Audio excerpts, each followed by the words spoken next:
There is one invention that has destroyed more souls than probably any invention in history. We have personally watched it destroy souls and been unable to stop the destruction. What we are about to say may sound extreme, but if one seriously examines the issue, one will find that we are probably being lax in the matter. There is absolutely no question there has been a downward trend in morals over the past century, or even longer, that has reduced us to the state that immorality is now accepted by all in one form or another. What was once considered a sin is now considered an alternative lifestyle. Although there are many causes, one invention has greatly assisted in this destruction of morals by introducing it to children when they have not even yet reached the age of reason. Jesus says, "But he that shall scandalize one of these little ones that believe in me, it were better for him that a millstone should be hanged about his neck, and that he should be drowned in the depth of the sea." You may ask, what is this invention? It is television. There is no habitual viewer of television in heaven. This may sound like a strong statement, but we'll see why this is true. And there are very few habitual viewers of television in purgatory, for the most have damned themselves. St. Alphonsus says, "He who is wholly absorbed with the attractions of the theater and ballroom can have no valid claim to the title of faithful Catholic." And let us consider the television is nothing other than a home theater.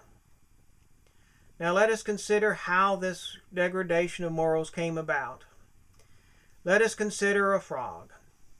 If I throw him into a pot of boiling water, he will leap out. Why? Because of the shock. However, if I put him into cool water and slowly heat it, he will be cooked, because it comes on gradually.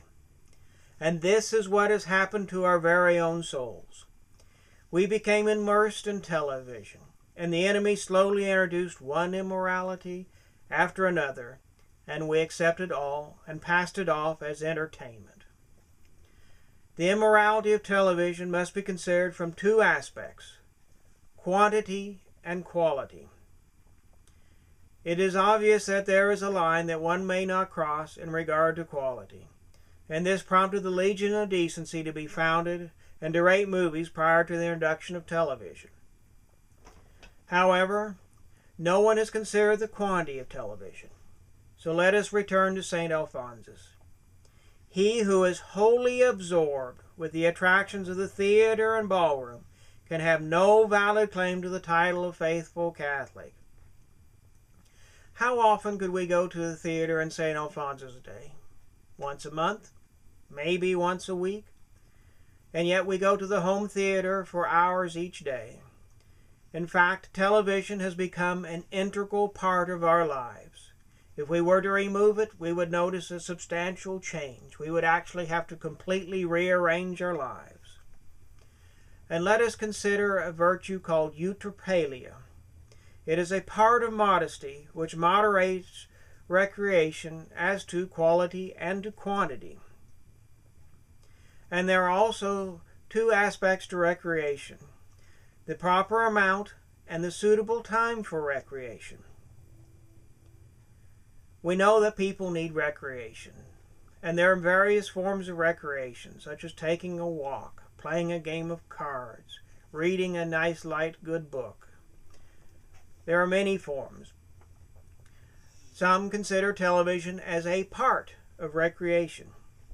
So before we proceed, let us go to the opposite question.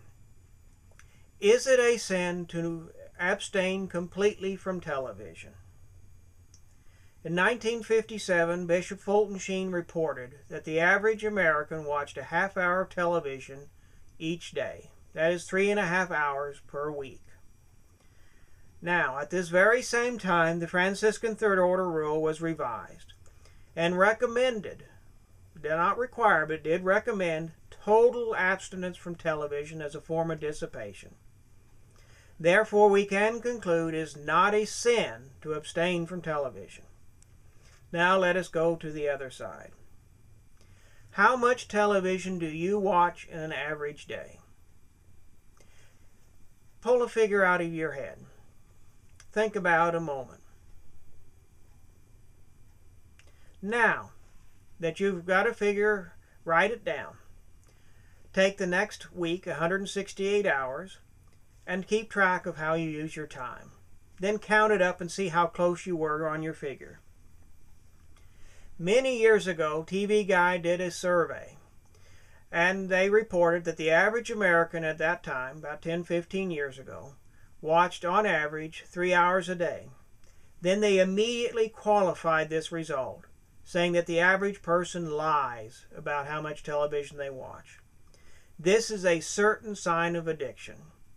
It's like the alcoholic who comes in drunk, and you ask him, how many drinks have you had? And he says a couple. Well, he had a couple, and then a couple more, and then a couple more. He's lying to himself more than he is lying to you. Currently, the average reported is 4.5 hours a day, which is well over 1 day out of each week. In a year, it is 68 days, which is more than 2 months. By age 70, we will watch 13.5 years of television. And this is more than a person will work if they have a 40-year-long career working 40 hours a week, which comes out to about 11 years. The only thing a person does more today than watch television is sleep. Now let us consider this from a spiritual aspect. Do you spend as much time with God as you do with television? In other words, we could take a look at this list of what we do over a week. How many hours did we spend in prayer, spiritual reading, saying our rosary? Then how many hours did we spend with the television? If we find out that the television took more than we spent with God, what does that say? It says we love television more than we love God. And isn't this foolish? Now, there are some authors who hold, and speaking of the virtue eutrapelia, that we can recreate so much as to commit a mortal sin. And we need to keep this in mind. There is a possibility that a certain amount of recreation is actually mortally sinful. Is it 10 hours a day? Is it 5 hours a day? We have considered the matter and watching television, and of it itself, not considering the accessory sins of lack of fulfillment of duty, because that is a separate matter that often accompany television and indeed other addictions. We have not decided what we consider would constitute a mortal sin, but it is reasonable to assume that 3 hours a day is excessive to the point of venial sin. At this point, many will stop and think, I did not realize how serious this matter is, so I did not sin. Let us consider, a sin is a sin even if we do not realize it. It is objectively evil. We may not have personally sinned. In other words, we are not personally guilty of sin, but still we did something that God condemns, something that God forbids, something that is evil in the sight of God. And it is true, it is possible to be ignorant of some of the sins of television. But this makes it no less a sin, and in many cases, the sins connected with television are mortal sins, as we'll see. Now, we have a duty in this matter that has now been brought to our attention, that we must investigate the matter. We must educate ourselves in this matter more closely than we have in the past. If we do not wish to do this on such an important matter, we have absolutely no choice but to abstain from television entirely, for we cannot expose ourselves to the possibility of sinning when we know that there is possibly a danger. So our choices are simple: educate or abstinence. Now, there is also the matter of due time for recreation. What might be innocent at one time of the day is totally out of place at another. In fact, it could be dangerous. Let's take, for instance, the man who takes a break at lunchtime, goes to a pub, and has a beer. Now, if he goes into that pub after work, he will stay until he closes it and gets drunk. For him, going to the pub at noontime for a beer is safe. For him to go into the pub after work is dangerous. Now we have many modern inventions, and they are wonderful tools to be used for the glory of God and our own sanctification and to make fulfilling our duties easier. One of them is artificial light, which we are enjoying right now. And it has completely confused the difference between night and day and the way people act. In fact, we have turned night into day. This has happened over about 125 to 150 years, so that we've become several generations growing up in a world that confuses night and day. And this has led to many more confusions. So let us apply this appropriateness. Let us take a dance that is held from 2 o'clock in the afternoon to 4 o'clock in the afternoon. It is obviously less dangerous to morals than the same dance held from 8 to 10 or even from 10 to midnight. Just stop and think about it. If you go home from a dance at 4, you're probably going to go home and eat dinner. If you leave a dance at 10 o'clock at night, where are you likely to go? I leave that for you to figure out. As for television, the appropriate time would also be in the daytime. One should never watch television after saying their night prayers. I was just reading in a book this morning how important it is to open our day with God in prayer, and a substantial amount, and then to close our day with prayer.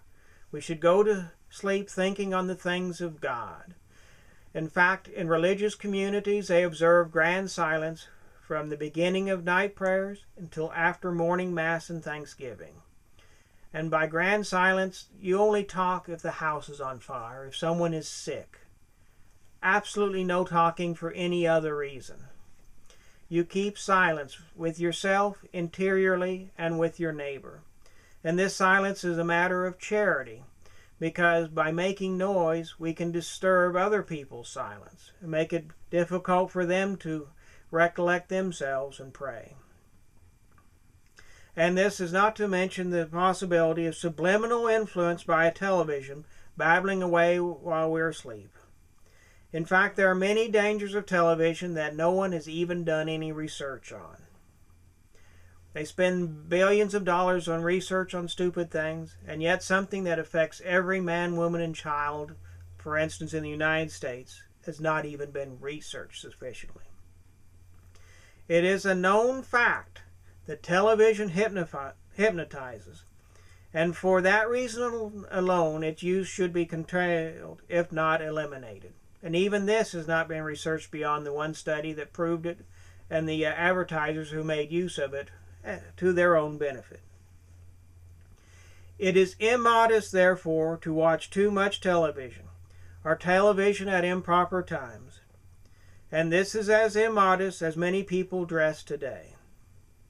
And this brings us over into the quality of what is on the television. A book written about a century ago reports that to attend the ballet is a mortal sin. And they cite two reasons: the tight-fitting clothing as immodest, and the gestures as also being immodest. So I looked this same question up on a website that claims to be Catholic. They said it was perfectly fine to go to the ballet. See how lax things have become in a century. What was considered a mortal sin a century ago is now considered acceptable behavior. Of course, this is not true, for it remains a mortal sin. A sin is a sin is a sin, and if it was a sin a century ago, will be a sin a century from now. How many watched gymnastics during the recent Olympics? On this same basis that this author judges ballet as immoral, gymnastics and figure skating are likewise immodest and therefore also mortally sinful. Consider how little clothing they wear. And we mentioned how immodestly people dress today. We cannot avoid them when we have to go out into the world to transact business. It's impossible. What are we going to do? Take along yards of fabric and cover them all up? There isn't enough fabric for us to carry along with us. However, Should we invite that same immodesty into our living room? Absolutely not, because that would be an unnecessary cooperation in the sin of another. In fact, it is for many people an occasion of sin and should be avoided for that as well. Only an extremely good reason would permit such immodesty, such as having to watch the news in order to obtain necessary information on occasion. Habitual news watching can be just as evil as any other habit. To tolerate immodesty as supposed entertainment is unacceptable. Therefore, any television program where the people dress immodestly must be switched off. It is time for us to take out the 10 Commandments and apply them to the programs we watch. If they promote a violation of any one of them, then the TV program must go. And let us consider the mortal sin of blasphemy. For this one is permitted so much on television, movies, the radio. You see it you can't get away from it. We recently watched a video on the evils of Hollywood prepared by some Protestants. They took a clip from the TV program Roseanne to illustrate how that program denigrated going to church. In the very same clip, right after the denigration of going to church, was a blasphemy, and they passed over that in utter silence. They didn't even see the worst sin while addressing the lesser sin. And this is how evil it has become. Blasphemy has almost become acceptable. I say almost because there are a few of us speaking up against it. Now, to watch a television program that has blasphemy is objectively a mortal sin. True, it can happen to us unexpectedly. You're watching something and it comes out of a person's mouth. We have not sinned in that matter. However, if one of the main characters, such as in Roseanne, has the habit of blaspheming on a regular basis, the television program must go because we cannot participate in what we know will be blasphemy. When we turn on that program, we know there's going to be 1 or 2 blasphemies in it. It's got to go. And continue through the commandments and see how many violations of the commandments are depicted on television today. I could go on for quite a while detailing commandment by commandment, but I shall not do that. But I leave it to you mainly to examine your own conscience sincerely and deeply. Recall, divorce is a sin, and therefore anything that depicts divorce and in any way praises it or tolerates it is sinful. Living in sin with another person, what they call in the world shacking up, they may have some other more politically correct term for it now. This is a sin. Therefore, anything that depicts it is a sin. And let us consider some programs some might even consider, quote, innocent. Cooking shows, home improvement, heck, even the news. Even these can be sinful if they promote sin. If the cook brags about being a homosexual, then the program must go, because you can't separate their bragging about a sin from the innocent matter of cooking something good for dinner. If the real estate agent on a house hunting program shows a couple who are living in sin a place where they can continue it in a more permanent manner, they're sinning. The program must go, at least that particular one. Same is true if anything promotes divorce. We cannot cooperate in these sins in this manner without sinning ourselves. Someone might object. No one knows what I watch, so it can't be a sin. All you avoid by people not knowing what you watch on television that is sinful is the sin of scandal, not the sin of cooperation with the sin that is being depicted in front of you and that you are willingly watching. And there is also the matter of the sin of scandal to consider. How many times have I watched something that I should not have watched? Someone else realized it, and I led them into sin as well. I am responsible for all the sins that flowed from that, and for all the scandal they might cause. So it could go on for centuries, unless God decides to destroy television by destroying the power grid. And remember another thing. God is present wherever you are at. Does God approve of what is going on in front of the you on the screen? If not, get rid of it, because you should be with God, not with something He hates. And let us conclude by taking the rest of today's retreat to examine carefully how much we have sinned in the past with television. We may be excused from culpability because of ignorance, but yet we have adopted sinful habits in this ignorance. And a sin is still a sin, even if we might not be held accountable. And a sin is an insult to God. And let us ask ourselves one last question. Should I have known better? Is there some time in the past that something happened that I realized, should I really be doing this? Did I listen to that voice at that time and take some action, or did I just fluff it off? O Lord, forgive me the thousands of sins I committed with television. Help me to go now and sin no more.